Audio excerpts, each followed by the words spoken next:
quand on pense aux premiers missiles patriotes, à certaines de ces armes que nos alliés vont acheter. Ils sont déjà en train d'être expédiés. De quel pays ? Ils vont arriver en Allemagne et ensuite ils seront acheminés. Dans tous les cas, les États-Unis sont remboursés intégralement. L'OTAN va nous rembourser pour tout. Dans certains cas, ce sont les pays de l'Union européenne qui nous rembourseront directement. Mais nous aurons toujours notre argent. Nous n'aurons pas d'autres investissements à faire. Nous sommes remboursés intégralement. Alors chez Money back, c'est le mot-clé. Chez Trump, le business est premier, si vous voulez. La géopolitique, c'est bien après, c'est le business est premier. D'ailleurs, c'est pour ça qu'il veut la paix, parce que la paix permet le business. Donc le business est premier. Et chez Poutine, il y a une erreur assez fascinante, c'est que, en fait, cette opération, cette attaque sur tous les fronts, comme vous l'avez dit, n'a pas de sens militaire, parce que tout le monde sait que si vous voulez, il n'y a pas besoin d'avoir été adjoint de Guderian pour le savoir, du général allemand, du stratège allemand ou de Manstein, pour savoir que si vous voulez gagner, il faut percer à un endroit. Vous ne pouvez pas saupoudrer votre effort de guerre. Et c'est ce qu'ils font, les Russes. Et donc, c'est une tactique à la Göring, c'est le blitz contre l'Angleterre en 1940, à l'automne 40, qui n'a strictement donné aucun résultat, ou qui a renforcé même la détermination du peuple britannique à résister. Et c'est en fait, Poutine montre là, à nouveau, je pense, une sous-estimation du peuple ukrainien. C'est un faible frère qui ne compte pas, etc. Ou une sorte de petit frère un peu débile. Ben non, c'est un petit frère qui a bien résisté d'abord, et qui est tout sauf débile, puisqu'il a montré qu'il avait de l'imagination et de la réussite dans la guerre, et de croire que les Ukrainiens vont être terrorisés et qui font céder à ce blitz, c'est d'une naïveté incroyable. Renaud Girard, la pression américaine peut-elle monter ? On va entendre un acteur politique très important. Vous êtes avec nous, Jérémy Steen, monsieur le sénateur. Bonsoir. Bonsoir, M. Rochepin. Je suis ravi d'être avec vous parmi les bayous de la Louisiane. Merci beaucoup. Vous êtes, Jérémy Steen, sénateur de Louisiane. Vous êtes républicain. Vous faites partie de cette majorité du président Trump, républicaine.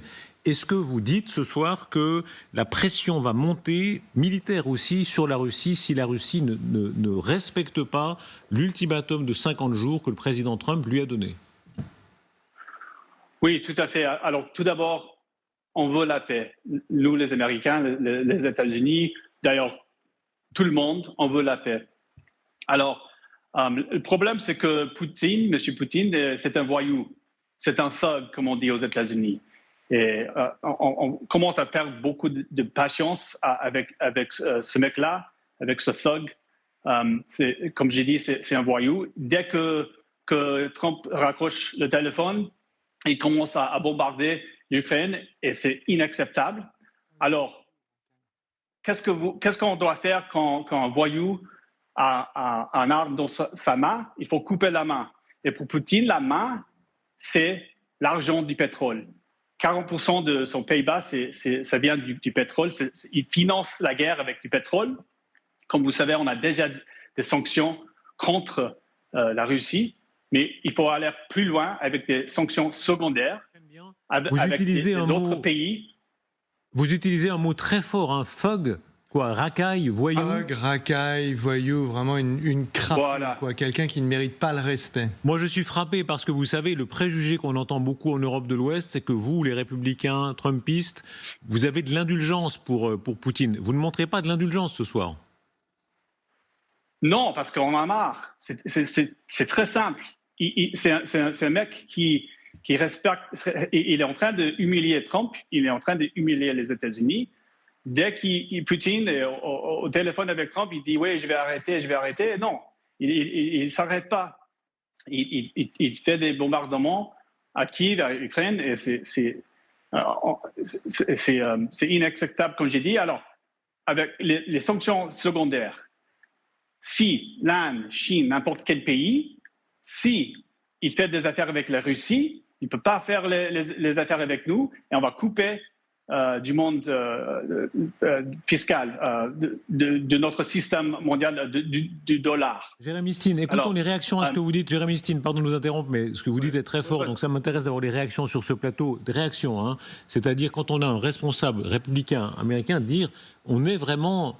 C'est extraordinaire. Moi, je suis très content qu'il y ait monsieur le sénateur à notre antenne parce que, en fait, on attendait ces réactions dans vos rangs. Parce qu'on sentait déjà le sénateur Graham qui est aussi énervé par cette attitude de Poutine. Et j'ai adoré parce que vous êtes clairvoyant, parce que vous dites Poutine se moque du président Trump. Et donc, voilà ce qu'on voulait entendre. En fait, on se posait les questions. Est-ce que vous vous rendiez compte, en fait, que Poutine se moquait du président Trump ?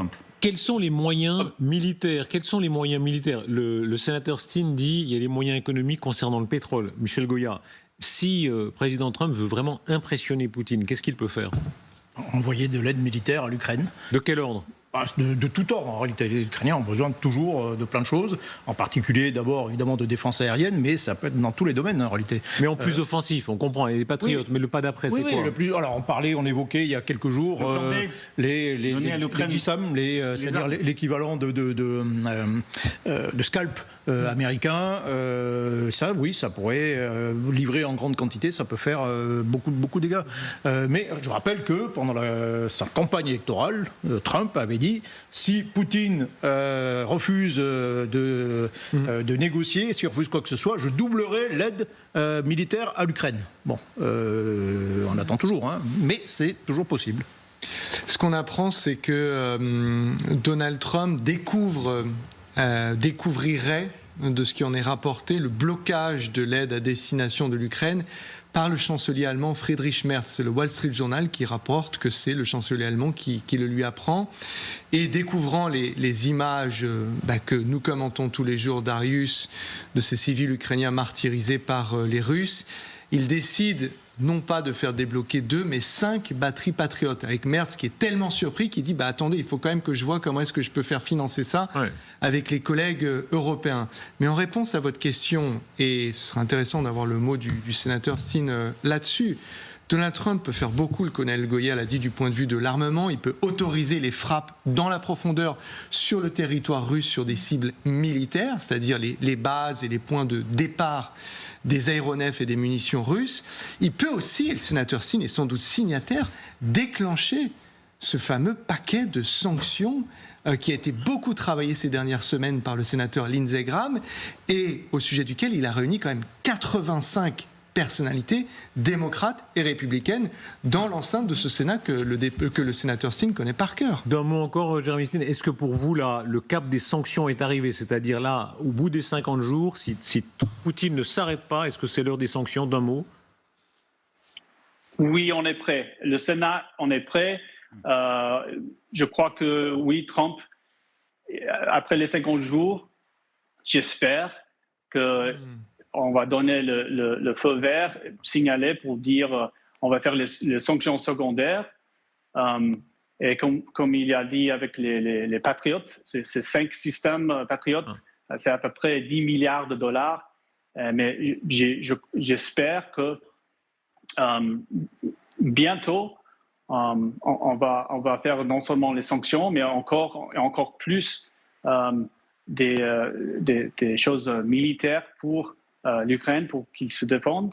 Un mot encore, Jérémy Stin, c'est très précieux, monsieur le sénateur, de vous entendre, parce que d'abord, vous parlez en français, fantastique, bravo, félicitations, et à vous, et c'est rare d'avoir des... Non, bravo, franchement, c'est rare. C'est bon. Et d'avoir un responsable républicain de votre niveau dans les médias français.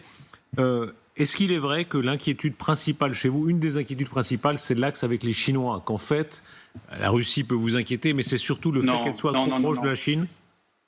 Non, pas du tout. Il faut savoir, la Russie, c'est un pion envers la Chine. La Russie, c'est petit. Leur économie, c'est rien. On a 50 États aux États-Unis. Seul l'État de New York, c'est plus grand que l'économie de la Russie. Alors, c'est un pion pour la Chine. Dès qu'on dit à Chine, si vous faites les affaires avec la Russie, vous ne pouvez pas faire les affaires avec nous, les États-Unis. Ils vont dire, donc, bon, d'accord, on n'achète plus du pétrole de la Russie. C'est très simple. C'est très efficace et on va le faire, j'espère, très bientôt. Jérémy Mistine, merci beaucoup, merci infiniment, bravo pour votre français. Vous avez gagné, alors c'est pas un électeur pour vous, hélas, c'est Sergueï Girnov, peut-être Gallagher-Fenwick, mais je crois que c'est plutôt un électeur démocrate, je présume. Oui, même si aux dernières élections, j'ai voté ni démocrate ni républicain, mais je salue la clarté du sénateur Steen avec un regret, un seul, c'est l'emploi de ce verbe qui ne m'a pas échappé, j'espère, ce qui laisse planer quand même une incertitude par rapport aux intentions du patron. On verra. Merci beaucoup, monsieur le sénateur, d'avoir été avec nous. Écoutons celui que vous appelez le patron, en l'occurrence, c'est-à-dire Donald Trump, qui revient toujours, lui, à l'économie. Vous parliez d'économie, Jérémy Steen, effectivement, concernant les missiles patriotes, pour lui, c'est aussi une dimension économique, et il en parle dans le style propre à Donald Trump.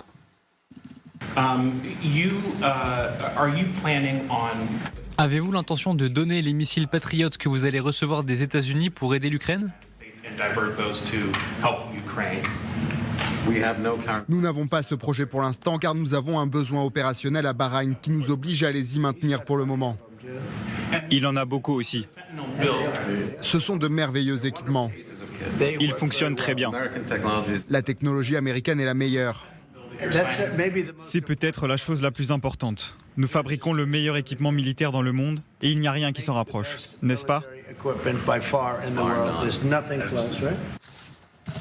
Voilà, précisons que c'est le représentant du Bahreïn qui est là, qui a très bien compris, qui dit oui, qui va tout à fait dans le sens de Trump. Pour lui, c'est un enjeu économique, effectivement.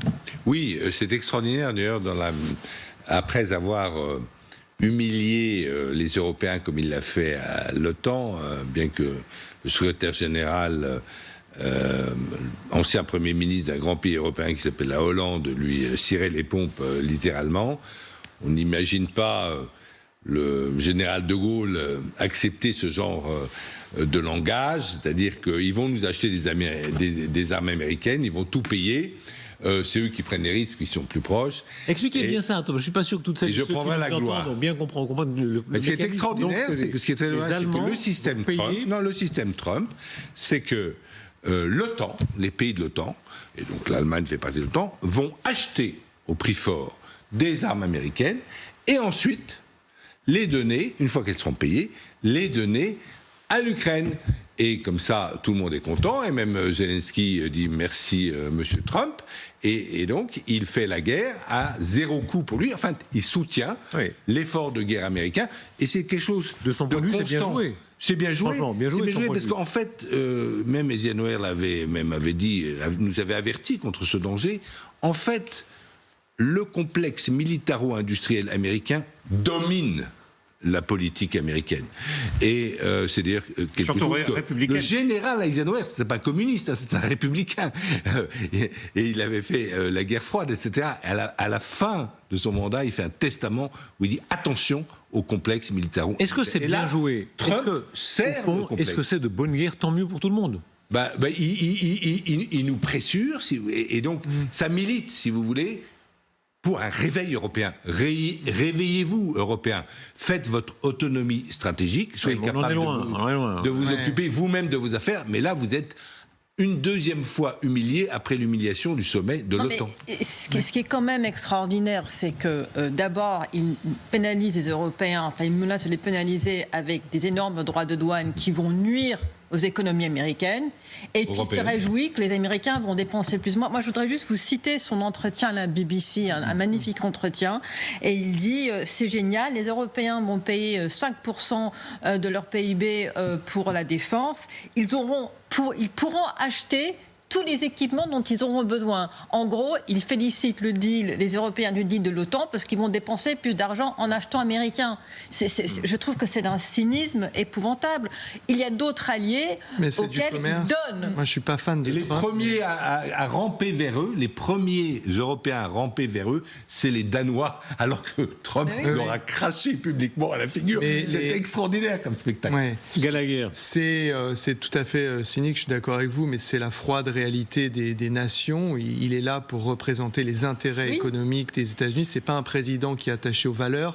La grande différence entre lui et Vladimir Poutine, qui me frappe d'ailleurs, c'est que Vladimir Poutine n'en a rien à faire de son économie qu'il met entièrement au service de la guerre. Donald Trump fait exactement l'inverse. La guerre, c'est fait pour faire de l'argent, pour gagner de l'argent et faire gagner de l'argent à son pays. Maintenant, ce que je me laisse entendre dire, c'est que les Français, les Italiens, les Hongrois, les Slovaques, alors les natures sont un peu différentes selon ses pouvoirs, ne sont pas du tout partisans de cet accord avec Donald Trump. Je crois que le président français a fait savoir que lui, ce truc d'acheter sur étagère aux Américains pour envoyer aux Ukrainiens, ça ne lui convenait pas du tout. Donc ça va, comme le disait Renaud Girard, générer un moment de... Alors Renaud parle de réveil, mais surtout de tension entre les